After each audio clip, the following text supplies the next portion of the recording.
There are 8 science-based principles to targeting the lower biceps. I'll explain each and then show you how to combine them into a single exercise that will blast your biceps peak like nothing else. First, there are more slow twitch fibers in the lower biceps, so slow contractions with a high rep volume will favor it. Second is the biarticular principle. Since the biceps cross 2 joints, isolating elbow flexion targets the lower region most, although I covered the importance of bicep work at the shoulder in a previous video. Next, because the biceps are biarticular, working elbow flexion when the shoulder is already in a raised position puts the upper region into active insufficiency, forcing the lower biceps to take more of the load. Fourth, eccentric lengthening contractions target distal muscle regions. So, using one of the 6 eccentric overload methods from my previous video will further load the lower biceps. Fifth, a slight hammer grip favors the long head, which actually makes up most of the lower biceps. I don't recommend a full hammer grip because for many people, their brachioradialis will start to take over. Sixth, the long head, and therefore the lower biceps, is engaged more by supination because of the positioning of the long head's insertion, which most don't know is different from the short heads. So adding rotational resistance further enhances lower bicep activation, and I'll discuss different ways to do that without this a little later. Now, these last 2 are the most important. Studies show that lengthened range of motion, aka full elbow extension, triggers significantly more lower bicep growth. If, and this is a huge if, the 90-degree point of max resistance is at full elbow extension. For example, with free weights, max resistance is when your forearm is 90 degrees to gravity, or horizontal to the ground. So with upright curls, that happens at half elbow extension, and resistance decreases above and below that point until it reaches effectively 0 at the bottom, which is where the fibers are lengthened. So lengthened partials in this position does almost nothing for your lower biceps. To put max resistance at full extension, with free weights, your upper arm also has to be horizontal to the ground, or with cables, your upper arm has to be at a 90-degree angle to the cable. So now you can see how I used all 8 principles to develop what I call the Dr. Gaines peak curls. I'll go over proper form and a few variations here in a minute, but here is what one of the cable versions looks like with all 8 lower bicep principles applied, and here is what one of the free weight versions looks like with all 8 lower bicep principles put together. And the best part is, you don't need to just trust me that they work. Just try them, and I promise, you'll feel it right in your biceps peak like you never have before, if you do them right. So here's 4 key execution tips. First, the cable version is better. I developed it to be the ultimate lower bicep technique, and then the free weight version as the next best alternative. The one exception to that is if you have this unique piece of equipment that I'll cover more towards the end of this video.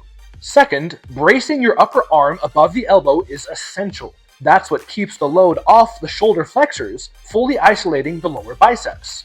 Without that, the same position loads all the shoulder flexors, including the upper biceps. Third, be sure to use lightweight and emphasize slow eccentrics. That not only targets the lower biceps better, but will ensure you strengthen the elbow tendons rather than injure them. If you still feel discomfort, adjust the max resistance to be slightly above 90 degrees, or stop just short of full extension. Fourth, adding rotational resistance is easiest and best with the Gaines hammer, which I designed specifically for use cases like this, and you can find more details about in the video description. Or with free weights, it's most effective with asymmetrically loaded adjustable dumbbells, or with something like this Mace club bell. However, I detailed several other ways to load supination with more common equipment in the previous video that I'll link below. You can also just use a normal dumbbell or a normal handle with a fixed supinated position without any rotational resistance, and you won't miss out on too much because you still have 7 of the 8 lower bicep factors. In fact, one of my favorite variations of the peak curl is to use the Gaines gauntlet or something similar like this, even though there's no rotational resistance, because it completely bypasses the forearms, which isolates the lower biceps even better. Whichever variation you use, once you hit failure, finish each set by holding a full loaded stretch for as long as you can and feel that peak burn. And that finisher can be done equally well using the cable or free weight versions. If you want proof that this works from people with bigger biceps than I, The US men's Olympic gymnastics coach and Gymnastic Body's founder, Chris Summer, has said that what gives the gymnasts their famous biceps more than anything else is the Maltese. And the main biceps component of the Maltese is that max resistance happens at full elbow extension with the upper arm at 90 degrees to the resistance. Look familiar? And they drop into it eccentrically and slowly and hold it. The main difference is that the Maltese also engages the biceps at the shoulder, so it's not as lower bicep specific, but you get the point. If you want to know the best way to target the upper biceps, or any region of any muscle, check out my regional hypertrophy resource in the video description. Now, I told you I'd explain more about how this Teeter Dex 2 can optimize peak curls with free weights, even though that's not its primary purpose. I originally got it after being diagnosed with a lower back condition that left me in constant pain. I couldn't sit for more than 5 minutes without painkillers and an e-stim patch. This thing literally changed my life, and I don't say that lightly. I first tried inversion tables, but found they're not great for lower back pain, since the lumbar spine stays curved and compressed. The bent hip position is a game changer because it actually opens up the lower vertebrae, and you can decompress them even further by pushing up on the handles. You can also stay inverted much longer because there's less blood rushing to your head and no strain on your ankles and knees. It's fully height adjustable, and the rotating base and floor handles make getting in and out of position super easy. The bent knee support relaxes the hamstrings, further reducing lumbar tension, and the free hang allows you to rock back and forth and side to side, and to stretch rotationally, which feels incredible while inverted.